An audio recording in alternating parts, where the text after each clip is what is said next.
je voulais qu'on entende une parole qui ne soit pas une parole configurée dans la lutte entre religions. Je ne me mêle pas de ça.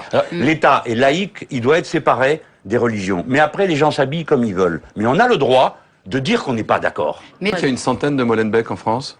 Comme l'a dit Patrice Caner. Alors, Patrice Caner, écoutez, franchement, c'est pas leur rôle de faire ça. Patrick. Oui, Patrick. C'est pas leur rôle de faire ça. Le ministre de la Ville, il est là pour, apaiser et traiter sérieusement les dossiers. Vous vous rendez compte de ce que ça veut dire pour les gens? Regardez les choses en face. Alors, sur quoi ils se fondent? Nous allons prendre un exemple. Monsieur Criquet ou Cricket, je ne sais pas comment on dit. Comment on dit? Cricket. Voilà, Cricket. Ce monsieur préparait, paraît-il, quelque chose à Argenteuil. N'est-ce pas? Alors vous allez me dire quoi? Que c'est Molenbeek, là, je sais pas quoi, là? Que Argenteuil est un Molenbeek Eh ben français. voilà. Qui est-ce qui a été premier adjoint dans cette ville pendant plus de 10 ans? Monsieur Valls. Qui a été dire là-bas et faire le malin, je vais vous débarrasser de la racaille au Karcher? Monsieur Sarkozy. Et qui a été inauguré une mosquée là-bas? Monsieur Fillon. Alors, s'il y a des problèmes dans des endroits, on connaît au moins les responsables.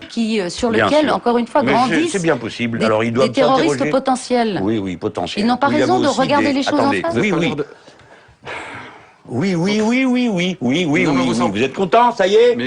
Ça y est, on a stigmatisé tout le monde, on a injurié tout le monde, on est content. Il s'agit de dire les choses comme dirait Manuel Valls. Vous voulez m'arracher de la bouche pourquoi vous insistez? Vous voulez m'arracher de la bouche des choses que je ne veux pas vous dire. Je ne suis pas d'accord pour mettre dans le même sac des populations entières. Je n'aime pas vos formules, parce que là où il y a des quartiers qui sont, comme vous dites, complètement en état de non-droit, ce sont d'abord parce qu'ils sont quadrillés par des trafiquants de drogue.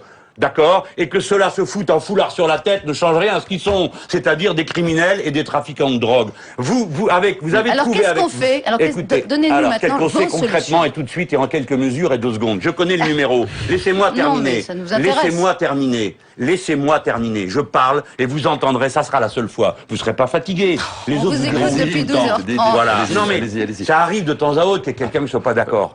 Eh ben je ne suis pas d'accord pour qu'on stigmatise des quartiers entiers. Je ne suis pas d'accord pour qu'on fasse une équation permanente entre les croyants et les terroristes. Et c'est ce qui est en train d'être fait. Quand vous avez un plan-tu, mais vous êtes tous les mêmes.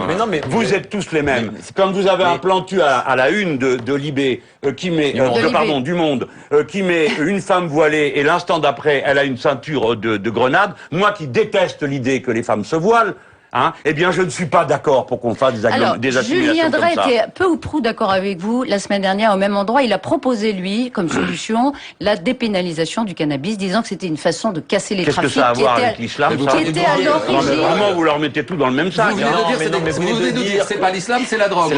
Non, j'ai pas dit ça. Allô, l'AFP, j'ai pas dit l'islam, c'est la drogue. Non, vous avez dit que dans ces quartiers, le problème, c'est pas tant l'islam et la religion que les trafics de drogue. C'est ce que vous avez dit. Si vous parliez pas tous en même temps que moi, voilà, arrêtez-vous une seconde. Je suis en train de vous dire que dans les quartiers qui sont dans des zones de non-droit, il y a beaucoup de facteurs à l'œuvre et que vous simplifiez en mettant qu'un à l'œuvre. Et que ce n'est pas vrai que ces quartiers soient en zone de non-droit à cause de la foi religieuse de telle ou telle personne. Il est vrai qu'il y a des terreaux pour la radicalité islamique, mais je reviens à quelque chose que je veux que vous entendiez. On ne se lève pas le matin après avoir lu le Coran pour décider d'aller se faire sauter dans la rue. Ce n'est pas vrai. C'est parce qu'on est pris en charge par des groupes qui bourrent le crâne des gens, qui prennent les plus fragiles psychologiquement, et c'est avec ça qu'ils font des terroristes. Voilà ce que j'essaye de vous expliquer. Et vous, qui avez une responsabilité de parole publique, qui êtes des observateurs, qui êtes des journalistes, votre devoir moral et de citoyen, c'est de faire du discernement, d'appeler sans cesse les gens à réfléchir, pas à les abrutir avec des formules politiciennes inventées par un type qui sait plus quoi dire dans son gouvernement pour dire il y a des quartiers de non-droit. Alors qu'est-ce que tu fais, toi, ministre? Vous nous dites qu'il y a un autre facteur, c'est la drogue. Faut-il dépénaliser le cannabis? Ah bon, alors là maintenant on a bien changé de sujet. Faut-il dépénaliser? Alors là je donne mon point de vue personnel. Alors pas forcément celui de tous mes camarades, mais c'est le mien. Moi je suis pour la dépénalisation de la drogue, ne serait-ce que pour tuer le trafic. Plusieurs de mes camarades ont essayé ça. Ils ont essayé ça en Uruguay. mon camarade Pepe Mujica, président de l'Uruguay, a proposé cette loi et elle a été votée. Et d'un coup, ils ont éteint beaucoup de violence. Car voyez-vous, c'est intéressant de regarder comment font les autres. Il est clair que beaucoup de trafic cesse parce qu'ils s'éteignent. Et donc, ça peut être tout à fait profitable pour l'ordre public. Après, faut-il fumer du cannabis? C'est une autre question. Hein. Bon, de la même manière, le tabac est en vente libre, mais moi, je fais partie de ceux qui disent vaut mieux éviter de fumer. Hein. Bah, allez, vaut mieux éviter de fumer pour la santé. Mais voilà. Vous savez qu'il y a bien des sujets, il ne faut pas manger trop gras. Hein. Allez, il faut manger 5 fruits par jour. Attendez, c'est très important. Et légumes, mais alors, il faut pouvoir se les payer. Et il faut qu'ils aient la même valeur nutritive qu'autrefois. Parce que pour une pomme de 1950, quand j'étais un poupon, eh bien maintenant il en faut 100. Pardon, et encore madame. Beaucoup de questions. Une question d'actualité aussi pour cette semaine. Le salaire du patron de Renault, Tavares, qui a été doublé en un an pour récompenser la réussite de l'entreprise. Ça a été voté par les administrateurs. L'État a dit non. Les ministres se disent choqués. PSA, Peugeot. PSA. J'ai dit Renault, pardon, c'était son ancien employeur. Peugeot, pardon, PSA. Est-ce que vous avez été choqué par le fait qu'on récompense un patron qui réussit? Oui, d'abord, récompense, ça c'est encore un mot, c'est bien un truc de bourgeois. La paye est une récompense, non, pour nous ça s'appelle salaire. Ou indemnité. Hein, c'est-à-dire qu'on va travailler pour pouvoir garantir l'autonomie de sa vie. On va pas travailler pour être récompensé. Hein, parce que si on doit être récompensé, ce sont plutôt les baisers de notre conjoint, l'amour de nos enfants, voilà nos récompenses dans la vie. Dire qu'il méritait son salaire alors du coup. Voilà. Donc pourquoi ils parlent de récompense? Parce qu'ils veulent pas dire qu'il méritait son salaire. Parce qu'il faudrait qu'ils expliquent pour quel genre de travail vous méritez une paye pareille. D'accord? Ça n'a pas de sens de gagner en un an ce qu'il faudra 580 ans à un smicard pour obtenir la même somme. Et pareil pour le patron de PSA. Et c'est pas seulement moralement choquant. D'abord, il faut dire pourquoi c'est moralement choquant. Pas parce que beaucoup d'argent a c'est parce que à quel genre de vision de la vie ça correspond. C'est quoi quelqu'un qui a des besoins chaque année d'une telle somme, de 15 millions pour vivre? Clairement, on n'en a pas besoin. Donc je viens maintenant à l'aspect économique qui va vous passionner, vous autres de la presse de droite. C'est l'aspect économique, comme ça il n'y a plus rien d'humain, enfin on est sur des choses sérieuses. À quoi sert une somme pareille accumulée par un individu? Comme il n'en fera rien. Déjà la première année, il achète une maison, une voiture, 2 voitures, 3 voitures, ça sert à rien, mais bon.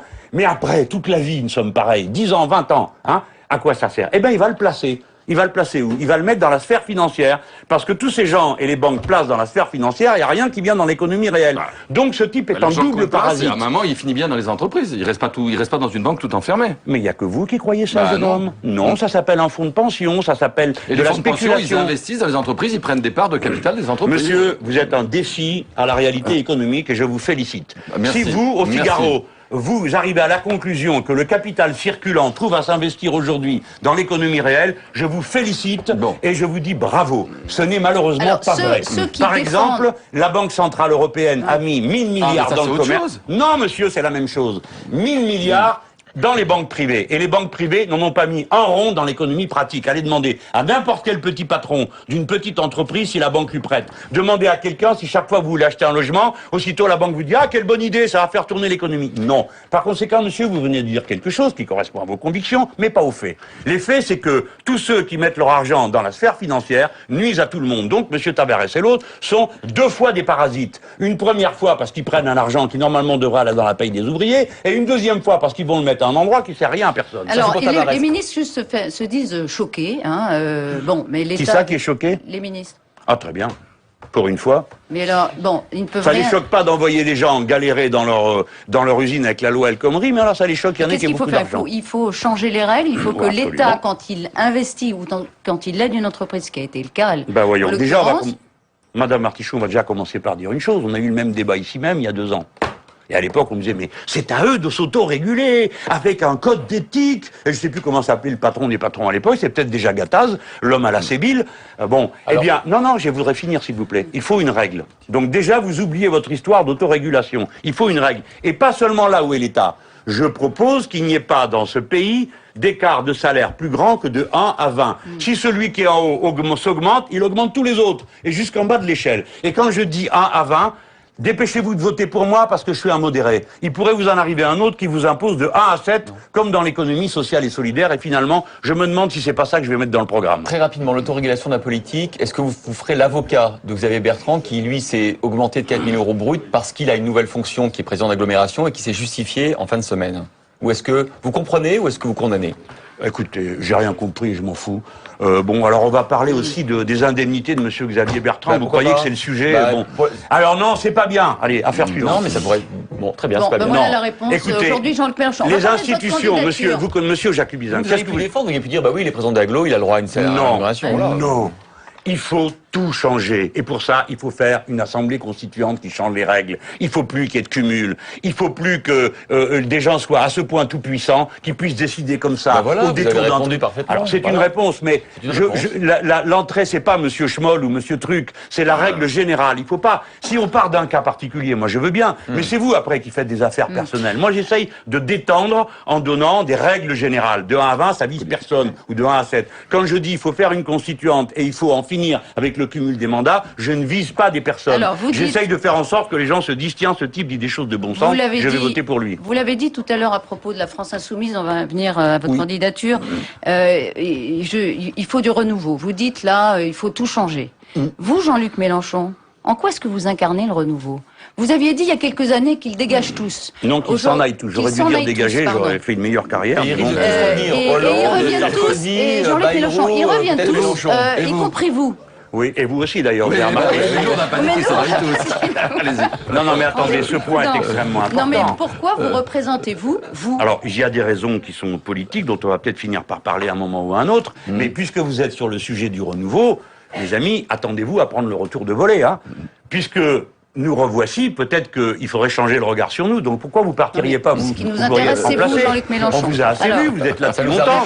Depuis combien de présidentielles vous êtes là? Vous êtes tout le temps les mêmes, alors on entend tout le temps la même chose. Eh ben, fallait pas commencer. Donc il n'y a pas besoin de renouveau des hommes politiques. Voilà. Alors l'AFP, j'ai pas dit qu'il fallait pas de renouveau. C'est le contraire. Je dis il faut du renouveau. Mais le renouveau de quoi? Le renouveau des idées et des pratiques. Voilà. Pourquoi c'est moi? Parce que moi, je tiens bon. Voilà. Parce que moi, j'ai pas changé d'avis tous les 5 minutes. Je me suis pas vendu pour un fauteuil de ministre. Je n'ai pas changé de point de vue. J'ai tenu bon des années durant sur des sujets sérieux. J'ai voté contre la guerre du Golfe, la première. Le président était François Mitterrand, que j'aimais, que je respectais. Mais ma conviction m'a dit, commence un désastre. Et alors j'ai voté contre. Et à ce moment-là, il était question de m'exclure de mon parti, ce qui ne s'est pas fait. J'étais socialiste à l'époque. J'ai tenu bon. Je suis une garantie de sérieux et de durée. Voilà ce que je suis. C'est ce que vous dites aux jeunes et tous les électeurs qui disent on ne votera plus à gauche. Est-ce que d'abord vous êtes à gauche toujours? Alors déjà, pour commencer, pourquoi ils vous disent on ne votera plus à gauche? Bon, on les comprend, parce que le mot gauche, ça désigne quoi dans ce pays?